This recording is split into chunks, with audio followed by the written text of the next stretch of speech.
Okay, go ahead. All right. Well, thank you so much, Edward, for having me. Hello, everyone. Happy Saturday. I hope you're doing well and staying safe as well. I'm Diana YK Chan, and I'm the founder of My Markability. I'm delighted to share with you the next 15 minutes or so a presentation on how to network to get work out there. Let's just see, I'm trying to record it here, but somewhere I believe that I don't have access to it. So I'll get a copy from you later on there. Okay. Okay. All right, so I'm just gonna dive right in. You can see on my presentation here. I'm just gonna go right in there. Just give me one sec so I can close the chat room. There. So what I'm gonna cover today, I'm gonna give a quick overview about myself from the perspective of my networking story, how to stand out, how to network, and how to identify your unique value, and how to master your story. I know a lot of you were already practicing your elevator pitch earlier, and some next steps. Okay, so a little bit about me. I'm a former recruiter turned career coach, speaker, and trainer at My Markability, and I'm recognized as one of the top 10 job search experts on LinkedIn to follow. My mission is to help ambitious professionals like you and executives to stand out, get hired, and earn more. I have helped thousands of people from entry level to executive level in over 30 professions and 20 plus industries. I've helped a lot of project managers and also a lot of newcomers that I know that are part of this group here as well. Prior to starting my business, I worked at TELUS, Accenture, Ivy, Google, Fish Recruit, and Schulich in various roles. I was the first and only recruiter here in Google Canada and helping them double the office size for sales roles. And I also have experience in coaching, training, management consulting, marketing, and operations. So I have a pretty good perspective of what employers look for. I have seen millions of LinkedIn profiles and done thousands of interviews, screened over 20,000 resumes. So I can definitely tell you what are some of the common mistakes and what employers like to see there. So how to stand out. So one of the things is what I do, my area of expertise is really teaching job seekers how to set yourself apart in this competitive job market. So I want to offer you this formula to help for you to keep in mind on how to get more opportunities. It's what I call that you need to increase your markability, visibility, and credibility to get more opportunities. So here's what I mean. Markability is all about being markable. So this includes having a strong personal brand, a great resume, a great LinkedIn profile, a great elevator pitch. This is the essence to helping you become markable. Visibility is all about networking, online activities, creating content, putting yourself out there. That's about visibility, right? So then the more people know about you, that's when they can also help you to refer you for opportunities. Studies show that you are 5 times more likely to get hired through a referral. So this is why networking is so important there. And the last piece, credibility, is all about being seen as a high performer, top talent, the go-to expert, where you can get referrals and testimonials. That's how you get opportunities. So you know those opportunities I told you about that I had last year when I was a career advisor at Schulich, it was actually referred to me by a former colleague from Fish Recruit who I worked with, who thought about me for this opportunity. She worked at Schulich as a career advisor. My opportunity at Google, it was referred by my MBA classmate who knew that I was always passionate about people, and he referred me to that opportunity.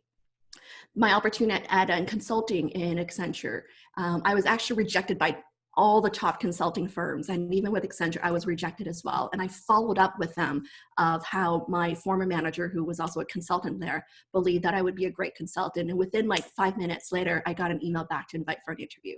So I really believe in the power of networking, relationship building, and personal branding to stand out. So I'm going to give you some tips on how to network to get work. I usually I get asked to speak about networking a lot. And so I'm just going to offer you like 3 steps that you can do to help you get started. These are like what I call my guiding principles. So step 1 is to practice positive networking. So what I mean by that is that positive networking is all about building connections, trust, and relationships. You really need to get to know that person first in order for you to really help each other out as well. It's about having an open mind and being curious. Oftentimes people tell me like, well, how do I get started? How do I approach? Honestly, you just have to have an open mind and be curious and just get started with the conversation. You want to be yourself, be enthusiastic and excited and getting to know someone. The third piece here about the golden rule of networking is you really want to discover what you can do for others. It's all about give, give, give before you get. even though you're a job seeker, you think that you can't really give or add value, there is. All you need to do is really try to understand what their needs are, what their challenges are, what are their biggest problems, what's keeping them up at night. And you can either send them like an article or a white paper or something that you came across that you can also share with them that could be helpful. So I'll give you an example. Many years ago, I had a client in the UK who wanted to move to Canada, and he came from a consulting background. He applied for jobs for 2 years and wasn't getting anything. And he hired me to help them. So after our first session, I discovered his goals and his needs and what he wants. And he was targeting some top consulting firms, which is really competitive. Once we worked on all his marketability side of materials, I then introduced him to someone in my network at a Deloitte, a top consulting firm. And I coached him to really focus on discovering their needs, of what their biggest challenges are. And through that relationship building, this person I connected to asked this person afterwards, how can I help you? Right? So the goal here is you really want to build that rapport and trust and likability that they want to offer their help there. So this goes into step 2, which is really seek to understand, which is really all about showing empathy. Especially right now that we are during the COVID period here, showing empathy is even more important, right? Being understanding, compassionate. These are things that you really want to do by asking, how are you doing? How are things impacted? What are the challenges that you're faced with, right? You really want to connect with people in your target area. So I always tell job seekers is that you need to have a focus plan. What are you targeting in terms of your ROIs, roles, organizations, and industries? Okay, have that target list, as that's going to then help you figure out who are the right people to connect with. Okay, so the people you want to connect with are recruiters, hiring managers, your peers, other people who are project managers as well, to get insights from. So the first step is you really want to ask for insights, advice, or feedback, not a job. Okay, so the number one mistake people do as a job seeker is that when they get desperate, the message is hey, do you have a job for me? I'm looking for something. Instead, you really want to start with, hey, I notice you work here. I really admire that you've done this. So give a compliment. And then you make your ask. I would like to ask some advice about your experience working here, or I would like to get your insights on what did you do to get in. So start with that first and build that relationship. And then from there, step 3, once you understand, that's when you can promote yourself. Okay, you can promote yourself then by sharing your story, your accomplishments, and your unique value. Okay. You want to be clear on what you're looking for. Some of the common feedback I always get from my friends or hiring managers that I make introductions to, the common feedback is that people are not clear of what they're looking for, right? You see, as a job seeker, sometimes we can get desperate, right? I'm open to anything. And when you say that you're open to anything, the person who's trying to help you can't remember you for what they can help you for. So you really want to be clear on what you're looking for. So even for many of you here as a project manager, what kind of project manager are you? What type of size of projects do you like to work on? What industries? What type of projects have you worked on as well? So just being clear on that and being clear on the type of companies you would be interested in terms of size. Is it small, medium, or large enterprise type of companies, or Fortune 500 companies there? Because when you do that, when you're clear, what you're going to do is, there's a strategy here, is that it creates that visualization for someone to either think of a company or a person that they can refer you to. Okay.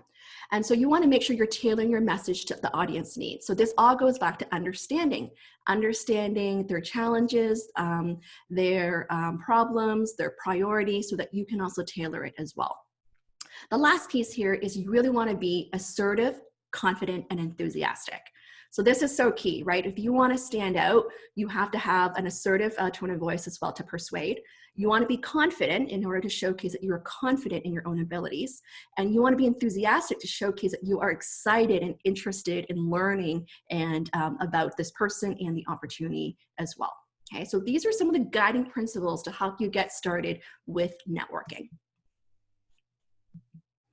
All right, so one of the common questions I always get is how to identify your unique value, right? So this is really understanding what makes you unique, what makes you different from your competition there. So I'm gonna offer you my quick 3 steps for you to consider. Step one is to really identify your expertise. So this is really knowing what is the knowledge, skills, strengths, and experience that you have to offer. Okay, so doing an assessment here of mapping out all your knowledge, skills, and experience. And then from there is that you want to really know your track record of success. Okay, so this is all about your performance, achievements, and results. Okay. Most of the time, what I see as a recruiter is people tend to downplay their performance, accomplishments, and results, right? In order to stand out, you need to be specific in highlighting that either whether you were a high performer, what you were proud of, what impact you made for a company. Okay? So you really need to own that as well. So this is another great exercise to do, is to really ask yourself, not just what did you do, right? Or what skills you have to offer, is how did I use my skills and experience to make an impact? How did I help the employer? Think of it from the employer's perspective. What did they care about? And think of like their KPIs, the key performance indicators. So usually like if you are in a project manager role, what are the metrics? Things around, did you meet the timelines? Did you meet within budget? Were you able to manage like the resources? Like, do you have enough resources? Those are some things that you want to convey there. Right? If you're in like a marketing or sales role, it's numbers around like how did you help the employer make money, or in operations is how do you help the employer save money there. Okay, so those are things that you want to convey.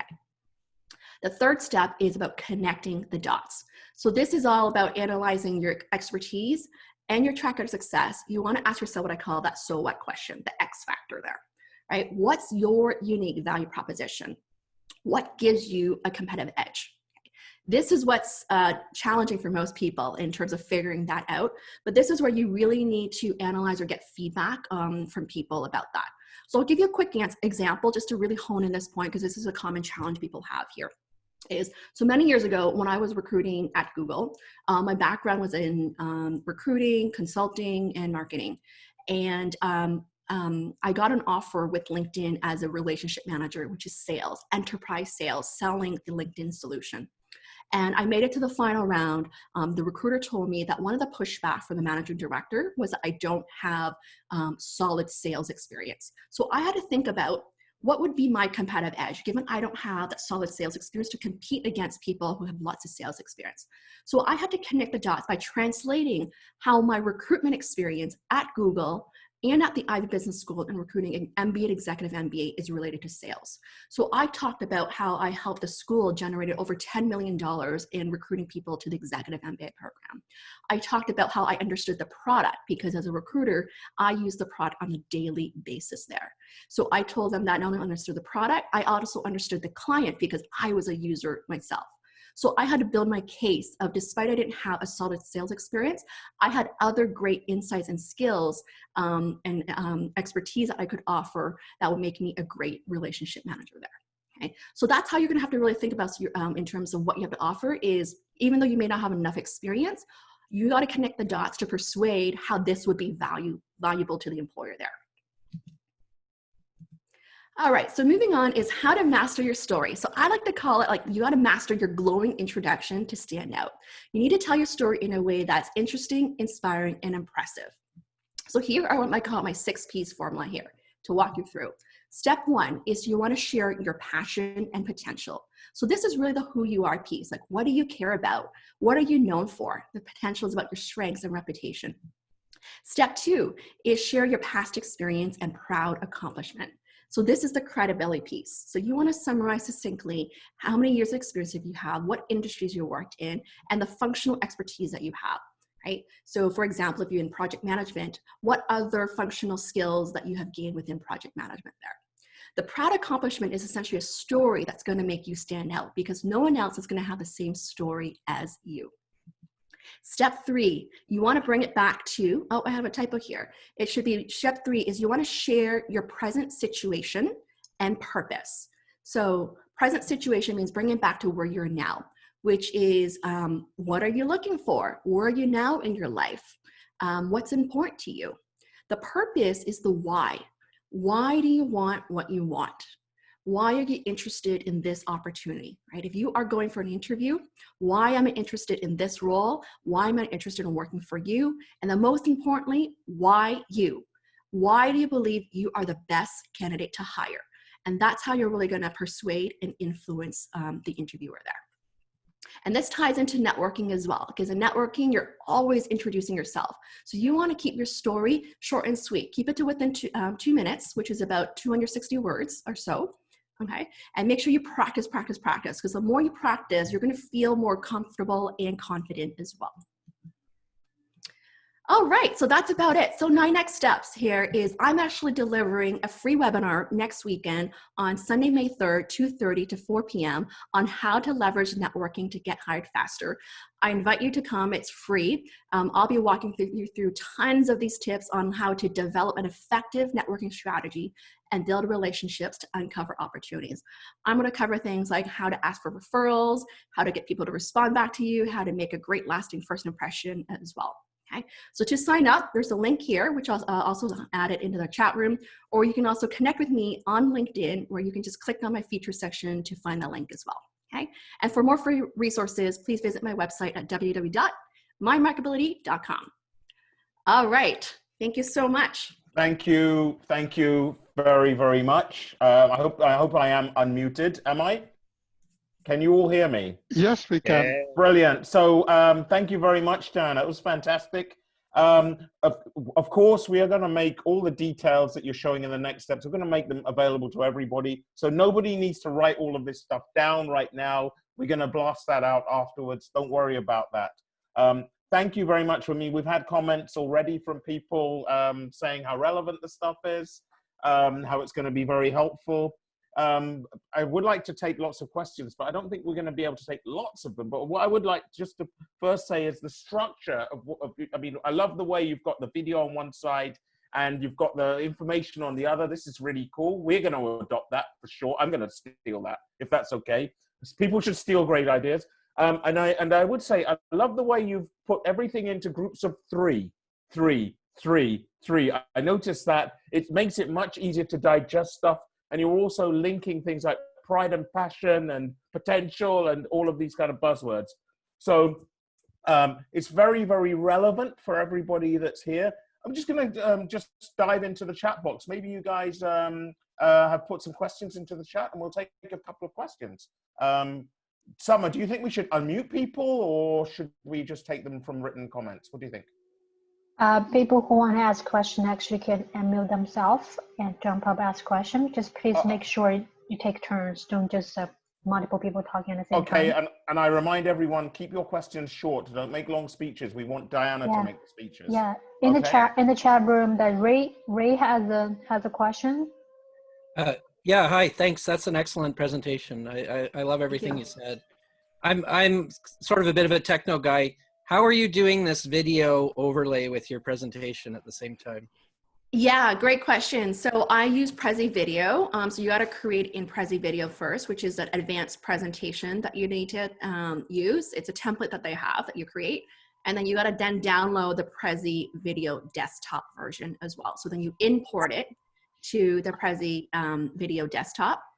And then with Zoom, they have the ability, if you go to the video there, it says to connect to the Prezi Video virtual camera. Really cool, thanks.